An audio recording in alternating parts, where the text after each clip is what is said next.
Satyabama Institute of Science and Technology, Chennai and Sriperumbudur.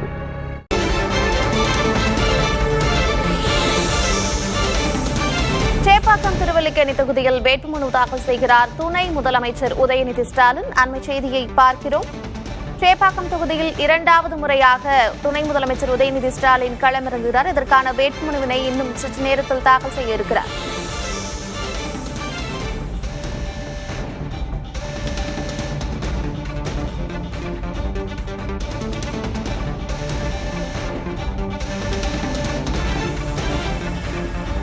Chepauk Thiruvallikeni தொகுதியில் வேட்புமனு தாக்கல் செய்கிறார் துணை முதலமைச்சர் உதயநிதி ஸ்டாலின். கருப்பு சிவப்பு கொடிகள் புடைசூழ உதயநிதி ஸ்டாலின் வரக்கூடிய காட்சிகளை பார்க்கிறோம். இன்னும் சற்று நேரத்தில் அவர் வேட்புமனுவினை தாக்கல் செய்ய இருக்கிறார்.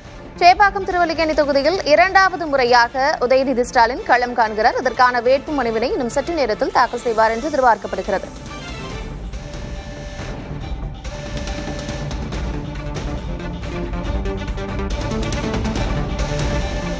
விவரங்களோடு இணைந்திருக்கிறார் செய்தியாளர் ரமேஷ். இன்னும் சற்று நேரத்தில் துணை முதலமைச்சர் உதயநிதி ஸ்டாலின் வேட்புமனுவினை தாக்கல் செய்ய இருக்கிறார். இரண்டாவது முறையாக சேப்பாக்கம் திருவல்லிக்கேணி தொகுதியில் களமிறங்குகிறார். அங்கு கள நிலவரம் எப்படி இருக்கிறது? யாரெல்லாம் அவரோடு வருகிறார்கள்? என்ன விவரம்? இரண்டாவது முறையாக மனு தாக்கல் செய்வதற்காக டாக்டர் பெசன்ட் சாலையில் உள்ள கார்பரேஷன் ஆபீஸுக்கு வந்து கொண்டிருக்கிறார் துணை முதலமைச்சரும் திமுகவுடைய இளைஞரணி செயலாளருமான உதயநிதி ஸ்டாலின். இந்த தொகுதியை பொறுத்தவரை திமுக அதிகமாக வெற்றி பெற்ற தொகுதிகள் கிட்டத்தட்ட 10 முறைக்கு மேல் இங்கு வெற்றி பெற்றிருக்கிறார்கள். முன்னாள் முதலமைச்சர் கலைஞர் கருணாநிதி இந்த தொகுதியில் போட்டியிட்டு வெற்றி பெற்றிருக்கிறார். 2011 அதிமுக ஆட்சி அமைந்தாலும் கூட அப்போது திமுக 23 இடங்களில் வெற்றி பெற்ற இடத்தில் சேப்பாக்கம் திருவல்லிக்கேணியும் ஒன்று. ஜே அன்பழகன் வெற்றி பெற்றார். 2016 அவரே வெற்றி பெற்றார். 2021 முதல் முறையாக உதயநிதி ஸ்டாலின் இங்கே களம் இறங்கினார். இந்த நிலையில் தான் தற்போது இங்கு 4 முனை போட்டி நிலவுகிறது. அதே போல காங்கிரஸ் கட்சி இருந்து விலகிய செல்வம் தாவாக்கியாவில் போட்டியிடுகிறார். அதே போல ஆதி ராஜாராம் அவர் அதிமுக சார்பில் சேப்பாக்கத்தில் போட்டியிடுகிறார். இதுல ஒரு ஒற்றுமை என்னன்னு பாத்தீங்கன்னா 2006 1000 விளக்கு தொகுதியில் குறிப்பாக அப்போதைய துணை முதலமைச்சராக இருந்த ஸ்டாலினை எதிர்த்து ஆதி ராஜாராம் போட்டியிட்டார். தற்போது அவருடைய மகனை எதிர்த்து அதிமுக சார்பில் ஆதி ராஜாராம் வலுவான கேண்டிடேட்டாக இருக்கிறார். இங்கு முஸ்லிம் வாக்காளர்கள் அதிகமாக இருக்கிறார்கள்.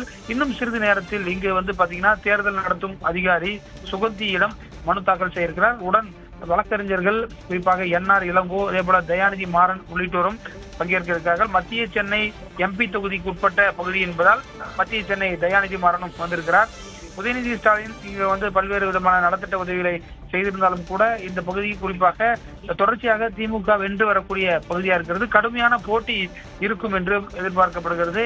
இஸ்லாமியர் கிட்டத்தட்ட 2 லட்சத்துக்கும் அதிகமான வாக்காளர்கள் இருக்கிறார்கள். எனவே கடந்த முறை வெற்றி பெற்றதை விட இந்த முறை எவ்வளவு வெற்றி பெறுகிறார் என்பதையும் பொறுத்திருந்து பார்க்க வேண்டும். உதயநிதிக்கு குறிப்பாக நேற்றைக்கு கூட பல்வேறு இடத்துல பிரச்சாரம் பண்ணும்போது சொல்லியிருந்தாரு, நாங்க எல்லா இடத்துலயும் தொகுதி பண்றோம், இன்னும் என் தொகுதிக்கே அவர் போகல அப்படின்னு அவர் பேசியிருந்தாரு. உதாரணமா பார்க்கும்போது இதுல ஒரு ஒற்றுமை, அதாவது முதலமைச்சர் குளத்தூரில் இந்த வேட்புமனு தாக்கல் தொடங்கிய உடனே முதல் நாளில் மனு செய்தார். அதே நாளில் விஜய் மனு தாக்கல் செய்தார். அதே போன்று இன்றைக்கு விஜய் திருச்சி கிழக்கில் மனு தாக்கல் செய்யக்கூடிய நிலையில் உதயநிதி ஸ்டாலினும் செய்கிறார். எனவே இந்த விஜயை மையமாக கொண்டு திமுகவின் நகர்வுகள் இருக்கிறதோ என்று அரசியல் விமர்சகர்கள் தெரிவிக்கிறார்கள். எனவே இது ஒரு முக்கியமான காலகட்டமாக இருக்கின்றது. தேர்தல் குறிப்பாக கடும் வெயிலிலும் அரசியல் கட்சி தலைவர்கள் பிரச்சாரத்தில் ஈடுபடுவார்கள். இந்த விஷயத்தை முடித்துவிட்டு இங்க பாத்தீங்கன்னா வேட்புமனு தாக்கலை முடித்துவிட்டு உதயநிதி ஸ்டாலின் இங்கேயே பிரச்சாரத்தையும் தொடங்குவார் என்று எதிர்பார்க்கப்படுகிறது. குறிப்பாக பல்வேறு பகுதிகளில் இங்க இருக்கக்கூடிய லைட் ஹவுஸ் அருகில் இருக்கக்கூடிய பல்வேறு பகுதிகளில் இங்க பிரச்சாரத்தை செய்வார் என்று எதிர்பார்க்கப்படுகிறது. குறிப்பாக இங்க மழை வெள்ள காலங்களில் அதிக அளவில் தண்ணீர் தேங்கி நிற்கக்கூடிய ஒரு பகுதியாகவும் இந்த பகுதி விளங்கி வருகிறது. எனவே இந்த பகுதியை பொறுத்தவரை மத்திய சென்னையுடைய பிரதானமாக இருக்கிறது. குறிப்பாக கலைஞர் நினைவிடம், ஜெயலலிதா நினைவிடம் உள்ளிட்ட முக்கிய குறிப்பாக ஓமந்தூரார் அரசு மருத்துவமனை, புதுப்பேட்டை உள்ளிட்ட பகுதிகளை அடக்கிய ஒரு முக்கியமான திருவல்லிக்கேணி, குறிப்பாக கோயில்களும் சர்ச்சுகளும் அதே போல மசூதிகளும் நிறைந்த ஒரு பகுதியாக இருக்கிறது. திமுக பாத்தீங்கன்னா தோற்றுவிக்கப்பட்டதிலிருந்து பாத்தீங்கன்னா 10 தேர்தல்களை வெற்றி பெற்ற ஒரு பகுதியாக இருக்கிறது. குறிப்பாக முன்னாள் முதலமைச்சர் கருணாநிதியும் இந்த தொகுதியில் வெற்றி பெற்றிருக்கிறார் என்பது குறிப்பிடத்தக்கதாக இருக்கிறது. கார்த்திகா. திமுகவிற்கு அதிக வெற்றிகளை கொடுத்த ஒரு தொகுதியாக சேப்பாக்கம் திருவல்லிக்கேணி தொகுதி இருக்கக்கூடிய நிலையில் 2026 சட்டமன்ற தேர்தலுக்கான களம் எப்படி இருக்கிறது? தொண்டர்களுடைய மனநிலை, மக்களுடைய மனநிலை என்னவாக இருக்கிறது ரமேஷ்? நிச்சயமாக தமிழக வெற்றி கழகத்திற்கு என்று ஒரு சில வாக்குகள் இருக்கும் என்று சொல்லப்படுகிறது. ஆதிராஜாராம் அதிமுகவில் மாவட்ட செயலாளர் இருக்கிறார். அவரே நேரடியாக இருக்கிறார். நான் ஏற்கனவே சொன்ன 2006 ஸ்டாலினை எதிர்த்து போட்டியிட்டு குறைந்த வாக்கு வித்தியாசத்தில் தோல்வி அடைந்தவர் ஆதிராஜாராம். தற்போது ஸ்டாலினுடைய மகனான உதயநிதி ஸ்டாலினுக்கும் இங்கே வருகிறார். குறிப்பாக உதயநிதி ஸ்டாலினுடைய சொத்து மதிப்பு எவ்வளவு என்பதை நம்ம பொறுத்திருந்து பார்க்க வேண்டியதாக இருக்கிறது. ஏனென்று சொன்னால் ஸ்டாலினுடைய சொத்து மதிப்பு 9 கோடி ரூபாய் கீழே இருக்கும் பொழுது உதயநிதி ஸ்டாலினுடைய சொத்து மதிப்பு, கீர்த்திகா உதயநிதியுடைய சொத்து மதிப்பு எவ்வளவு, இன்பன் உதயநிதி அவர் ப்ரொடியூசராக இருக்கிறார், அவருடைய கணக்குகளையும் அவர்கள் காட்ட வேண்டியதாக இருக்கும்.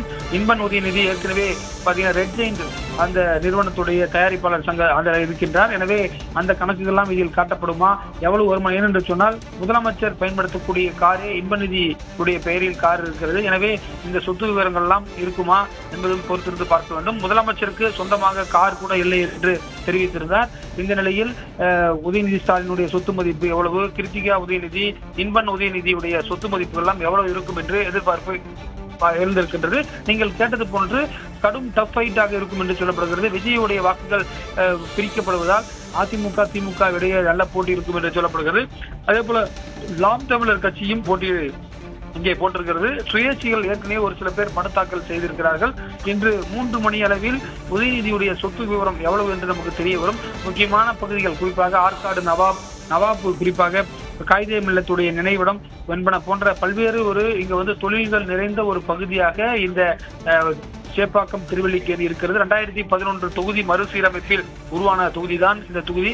திமுக தொடர்ச்சியாக 10 ஆண்டுகள் ஆட்சியில் இல்லாமல் இருக்கும்போது கூட எம்எல்ஏவாக 10 ஆண்டுகள் 2011 21 வரை ஜே.என்.பழகன் இருந்தார். ஜே.என்.பழகன் கொரோனா காலத்தில் மறைவு எழுதியதால் இந்த தொகுதி தற்போது திமுகவுடைய கோட்டையாக மாறி இருக்கிறது. குறிப்பாக உதயநிதி ஸ்டாலின் துணை முதலமைச்சரை, அதாவது உதயநிதிக்கு துணை முதலமைச்சர் அந்தஸ்தை பெற்றுத்தந்த தொகுதி இந்த சேப்பாக்கம் திருவல்லிக்கேணி. அதாவது ஒவ்வொருவரும் அரசியலில் எந்தெந்த படிநிலைகளை அடைகிறார்கள் என்பதை நம்ம பொறுத்திருந்து பார்க்க வேண்டும். அந்த அடிப்படையில் உதயநிதிக்கு துணை முதலமைச்சர் என்ற ஒரு அந்தஸ்தை பெற்றுக் கொடுத்த ஒரு ஸ்டார் தொகுதியாக இந்த தொகுதி இருக்கிறது. இதனுடைய மாவட்ட செயலாளராக சிற்றரசு இருக்கிறார். குறிப்பாக பல்வேறு நலத்திட்ட உதவிகளையும் அவர்கள் செய்திருக்கிறார்கள். இஸ்லாமியர்கள் வாக்குதான் இங்க பெரிய ஒரு டிசைடிங் ஃபேக்டராக இருக்கும் என்று எதிர்பார்க்கப்படுகிறது. தற்போது திறந்த ஜீப்பில் அவர் இங்கே அடைந்திருக்கின்றார். Satyabama Institute of Science and Technology, Chennai and Sriperumbudur.